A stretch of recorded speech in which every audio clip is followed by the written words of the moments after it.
O Senhor esteja convosco. Ele está no meio de nós. Proclamação do Evangelho de Jesus Cristo segundo Lucas. Glória a vós, Senhor. Naquele tempo, um homem que estava à mesa disse a Jesus: Feliz aquele que come o pão no reino de Deus. Jesus respondeu: Um homem deu um grande banquete e convidou muitas pessoas. Na hora do banquete, mandou seu empregado dizer aos convidados: Vinde, pois tudo está pronto. Mas todos, um a um, começaram a dar desculpas. O primeiro disse: Comprei um campo e preciso ir vê-lo. Peço-te que aceites minhas desculpas. Um outro disse: Comprei 5 juntas de boi e vou experimentá-las. Peço-te que aceites minhas desculpas. Um terceiro disse: Acabo de me casar e por isso não posso ir. O empregado voltou e contou tudo ao patrão. Então o dono da casa ficou muito zangado e disse ao empregado: Saí depressa pelas praças e ruas da cidade. Traze para cá os pobres, os aleijados, os cegos e os coxos. O empregado disse: Senhor, o que tu mandaste fazer foi feito e ainda há lugar. O patrão disse ao empregado: Saí pelas estradas e atalhos e obrigue as pessoas a virem aqui, para que minha casa fique cheia.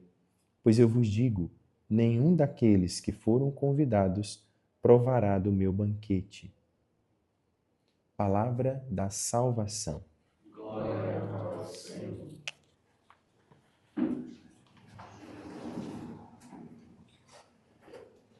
Louvado seja nosso Senhor Jesus Cristo. Para sempre seja louvado.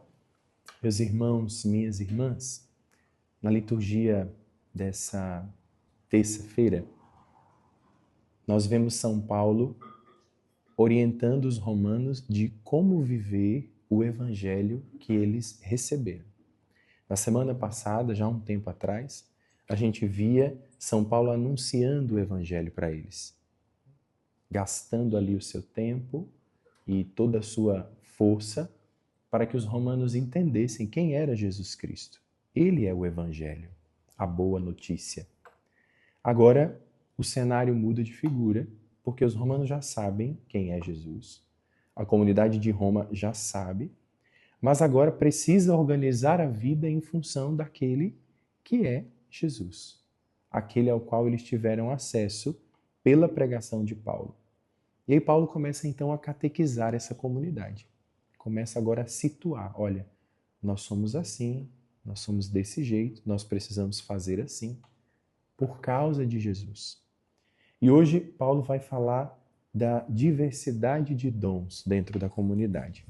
A gente conhece muito esse texto lá nos Coríntios, mas Paulo também falou sobre isso em Roma. Na verdade, Paulo acabou falando sobre isso em todas as comunidades que ele fundou, porque era algo que ele trazia realmente muito latente no seu apostolado. Cristo é a cabeça e nós somos os membros deste corpo. E por isso cada um tem uma função, cada um ocupa uma função, cada um recebeu de Deus uma graça que precisa colocar em prática. E aí a gente escuta mesmo São Paulo dizendo: nós, embora sendo muitos, somos um só corpo em Cristo. Nós temos dons diferentes de acordo com a graça dada a cada um. E aí ele vai falando para os romanos como é que os romanos precisam colocar em prática esses dons. Quem profetiza, profetize, unindo a profecia à fé. Quem tem o dom da exortação, exorte com caridade. Quem tem o dom de distribuir donativos, a caridade, né? Faça isso com simplicidade. Que o amor entre vocês seja sincero. Veja, ele está ensinando a comunidade a colocar o evangelho em prática. Que vocês detestem o mal e se apeguem ao bem. Que vocês sejam zelosos, que vocês sejam fortes na tribulação, perseverantes na oração. Que vocês abençoem aqueles que vão perseguir vocês. Abençoem e não amaldiçoem. Que vocês se alegrem com quem se alegra, chorem com quem chora. E e que vocês não se deixem levar por nenhum espírito de grandeza, mas se acomodem às coisas humildes, tendo a consciência de que nós não somos a cabeça, nós somos membros do corpo. Muitas vezes nós nos perdemos no uso dos dons e no uso dos ministérios, porque nós assumimos um lugar que não é nosso. O nosso lugar é o lugar de membro, o nosso lugar é o lugar da parte. Cristo é a cabeça. Todos nós estamos a serviço da cabeça que é Cristo. O meu dom, seja ele qual for, na comunidade ele só tem sentido se ele for colocado em prática por causa de Cristo. Deus me deu o dom para o bem comum, para que a comunidade seja beneficiada pelo dom, mas não um dom que parte de mim. Eu não sou o princípio do dom, mas eu sou aquele que recebeu o dom e coloca o dom à disposição. Primeiro de Deus e depois dos irmãos. Se a gente pudesse resumir essa primeira leitura, a gente poderia resumir dizendo que somos um dom. Nós não temos um dom, mas nós somos um dom. Para Deus e também para os irmãos. Cada um aqui é um presente de Deus. E esse presente vai desempenhar funções de acordo com cada um de nós. O modo como eu serei dom na vida de vocês é diferente do modo como vocês serão dom na vida uns dos outros. Se a gente pudesse resumir, nós poderíamos dizer isso. Nós somos um dom. E por isso precisamos realmente estar sempre a serviço de Deus e dos irmãos.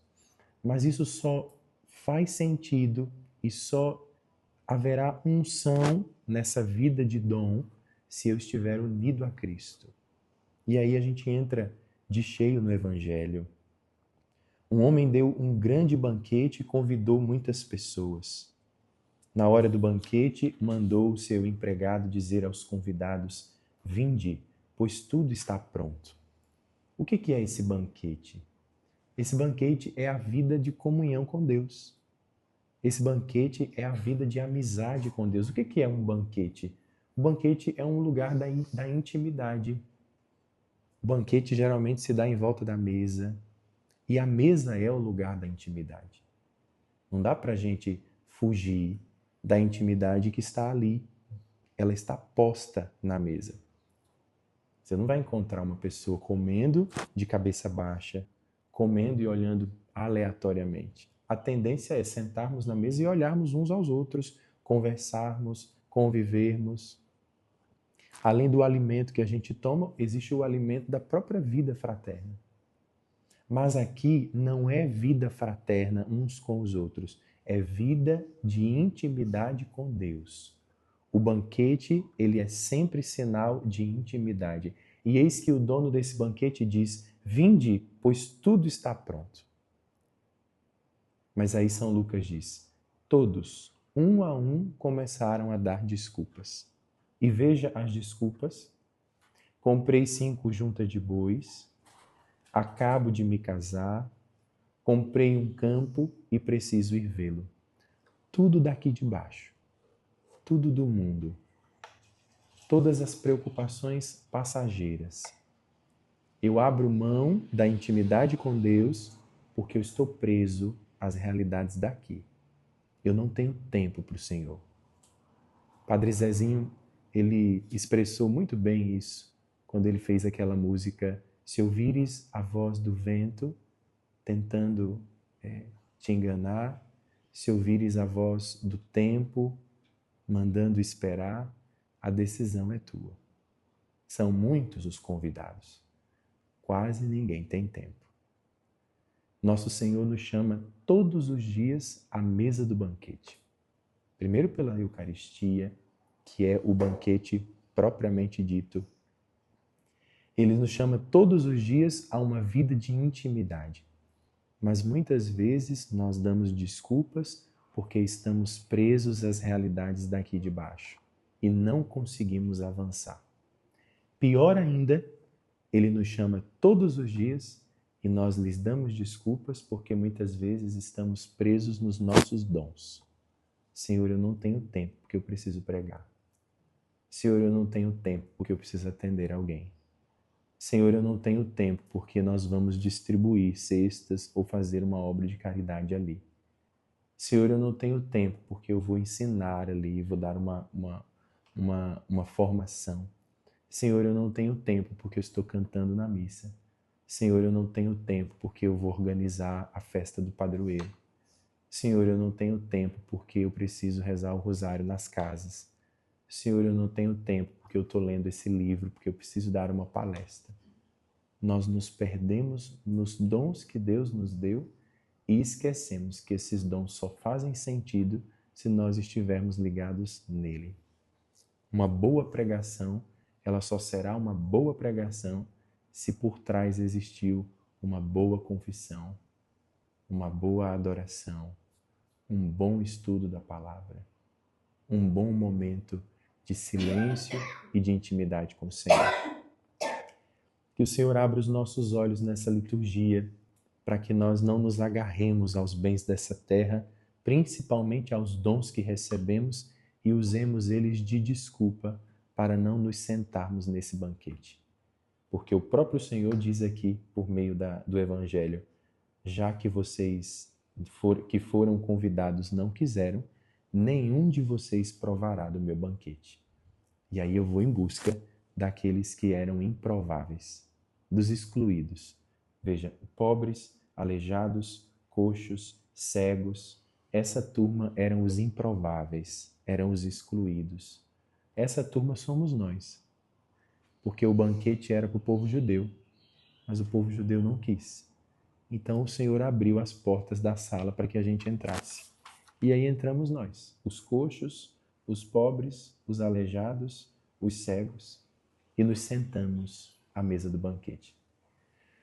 Que o Senhor nos ajude a tomar consciência para que a gente não fique de fora, que nós sejamos os primeiros a sentar na mesa, porque reconhecemos que precisamos dessa amizade com Jesus.